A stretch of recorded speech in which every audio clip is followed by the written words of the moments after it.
Programa Arte de Viver.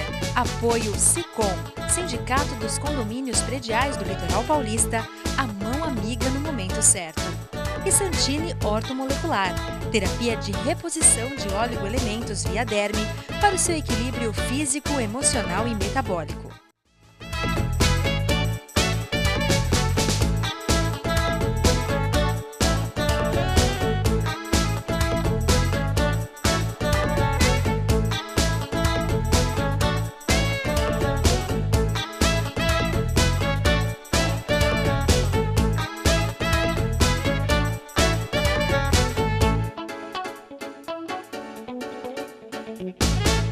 Olá, está começando mais um programa Arte de Viver e hoje eu converso sobre um tema muito importante, obesidade e diabetes mellitus, com o Dr. Paulo Galete Macanhã, endocrinologista, muito conceituado aqui na nossa cidade. É um prazer ter você aqui novamente. Muito obrigado pela presença, tenho muito prazer estar aqui. Vamos conversar então falando um pouquinho, Paulo, o que é a obesidade? Obesidade... Primeira coisa, a gente tem que entender que a maneira de armazenar energia no corpo é basicamente conservando alguma gordura corporal. Só que isso pode vir em excesso, e aí excesso de gordura traz sobrepeso, traz obesidade. Infelizmente, né, a gente não usa geralmente esse armazenamento, acumula muito, e aí vem a obesidade. A obesidade que pode trazer muitas outras coisas. Agora, como é que a obesidade está relacionada com diabetes mellitus, por exemplo? Porque tem dois tipos de diabetes, não é isso? O diabetes tem alguns tipos, mas dois tipos bem comuns. Diabetes tipo 1, que é um diabetes em que o pâncreas entra em falência e para de produzir insulina, que não está relacionado à obesidade, é uma doença autoimune. E o diabetes mais comum, o diabetes tipo 2, que é o diabetes relacionado à obesidade, relacionado a um problema na produção de insulina, na ação da insulina. Né? Esse é o diabetes tipo 2 relacionado à obesidade, que aparece mais com o passar da idade e que mais de 90% dos nossos pacientes diabéticos têm. Agora, nesse tipo de diabetes tipo 2, por que acontece esse tipo de diabetes? Acontece o fato de ter a obesidade, muitas vezes a vida sedentária junto, a maioria das vezes, você tem o que a gente chama de resistência à insulina. A resistência à insulina é você ter um pâncreas que produz a insulina, sim, que seria o hormônio que abaixaria a glicose, manteria a glicose em níveis normais, só que essa quantidade de insulina é incapaz de fazer a sua ação, porque o corpo está resistente à sua ação. E aí, com essa resistência, isso desencadeia vários efeitos metabólicos, dentre eles a própria elevação da glicose no sangue, ou seja, da glicemia, do açúcar no sangue, e aí você tem caracterizada a doença, diabetes tipo 2. Mas essa resistência à insulina, Paulo, ela pode acarretar outras doenças? Pode. A resistência insulínica, ela não está ligada só ao diabetes tipo 2. A resistência insulínica, antes até do indivíduo ficar diabético, ele já pode ter outros sinais de que existem resistência insulínica. Quer dizer, primeiro, claro, ele tem um aumento de peso e aumento de peso visceral. A gente fala visceral porque você aumenta o peso mais no tronco, mais na circunferência abdominal. Então você tem mais abdômen e não tem tanto quadril.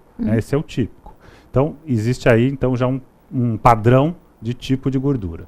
E é o tipo maçã que a gente fala, né?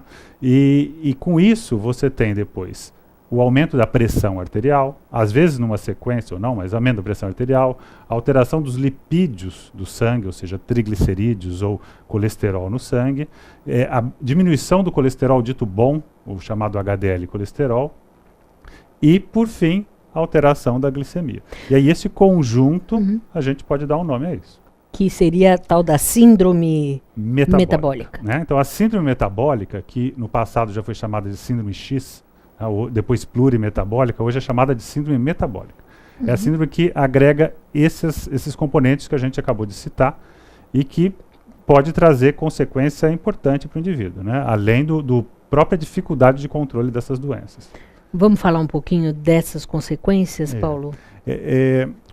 Claro que cada patologia dessa, vocês já ouviram falar que o hipertenso tem mais problemas de coração, tem mais problemas de risco de derrame, de AVC, que o indivíduo com colesterol também tem esses problemas cardíacos mais frequentemente, e assim como esse paciente caracterizado com síndrome metabólica, e você tem critérios até para afirmar isso, de acordo com os exames que você tem em mãos, ele sempre tem que estar rotulado como um paciente de grande risco cardiovascular. Quer dizer, um risco de ter infarto, de ter AVC, de ter entupimento de artérias no corpo, que é, né, a doença cardiovascular é a doença mais comum do ponto de vista de causa-mortes, ou seja, a maior causa de mortalidade no mundo é a doença cardiovascular. E se nós temos um conjunto de doenças que propiciam esse grande risco, nós temos que tentar combatê-la insistentemente. Vamos voltar a falar disso no nosso próximo bloco. Ouça agora uma dica do Dr. Rubens Moscatelli, presidente do SICOM, Sindicato dos Condomínios Prediais do Litoral Paulista.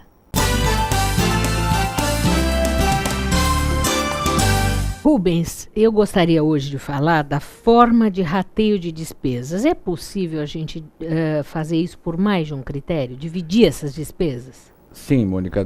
Existe, na verdade, o que a lei determina é que quando a convenção não estipula um critério definido, você faça a divisão por área. Porque ela optou por esse tipo de situação. Então, a princípio, se a convenção é omissa, o apartamento que tem área maior, fração ideal maior, ela paga um pouco mais, ou até muito mais, do que aquele apartamento de menor quantidade de área. A gente chama de fração ideal o tamanho? Seria? Isso, que é um coeficiente, que não é metragem quadrada, não é metro linear, mas é o coeficiente daquilo que aquele apartamento, aquela unidade, se relaciona com o terreno onde ela está construído. Quer dizer, quando é feito a convenção, o próprio engenheiro ele tem que fazer esse cálculo e já deixar isso alinhado ali na especificação. Certo. Né? Para que possa a administração fazer essa conta. Mas, de qualquer maneira, quando a convenção prevê, por exemplo, olha, despesas de manutenção, obras de restauração, por exemplo, fachada, serão divididas por igual. Porque há aqueles que dizem, mas a valorização percentualmente ela vai ser a mesma para a kitnet do que para a cobertura. O gasto talvez seja maior ou menor. Também tem aqueles imóveis ou aquelas unidades que têm ligação exclusiva, por exemplo, de água ou de energia elétrica, e aí elas são retiradas do rateio, mas isso tem que constar da convenção. Não adianta apenas decidir numa assembleia sem uma formalidade maior. Tem que observar aquilo que a convenção fala para que eu possa ter um critério diferente para cada tipo de coisa. E isso não é considerado injusto. Entendi. Né? Mas é sempre levando em consideração o tipo da despesa. Nunca, porque é maior ou menor. Isso aí só ocorre quando é omissa a convenção. Muito importante. Até a próxima semana. Até a próxima semana. Vamos para um rápido intervalo. Não saia daí.